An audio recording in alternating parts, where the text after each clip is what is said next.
The Visitor at Birch Cabin. The old cabin sat at the edge of the forest, its wooden siding weathered silver by years of wind and snow.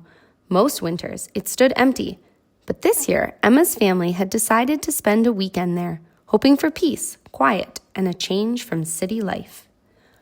On the first morning, Emma pulled on her boots and stepped outside into air so cold it prickled her nose. Fresh snow blanketed the ground, sparkling in the pale sunlight. That's when she noticed them. Footprints. They were small, almost childlike, leading from the dark line of the forest toward the cabin porch.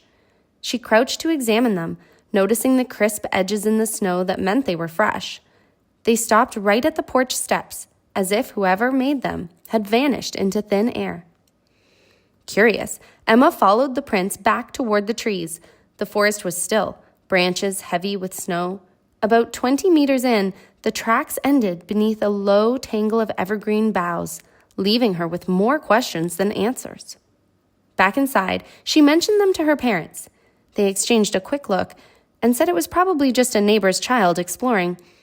But Emma knew the nearest neighbor was several kilometers away, and the storm last night would have made the trip difficult. That evening, she couldn't shake the thought of the mysterious visitor. She kept glancing at the windows, half expecting to see a face peering in. When she finally went to bed, the image of the prince lingered in her mind. The next morning, she woke early and hurried to the window. Sure enough, the footprints had returned, but this time they circled the cabin in a wide loop. She pressed her forehead to the frosted glass, scanning the yard. A flicker of movement caught her eye, near the woodpile. She squinted, holding her breath. From behind a stack of logs, a small red fox stepped into the open. Its paws left the same neat oval prints she'd seen the day before. The fox paused, nose lifted to the air, then trotted toward the edge of the forest, its tail a plume of copper against the snow. Emma smiled to herself. The mystery was solved. Not a wandering child, but a curious winter visitor.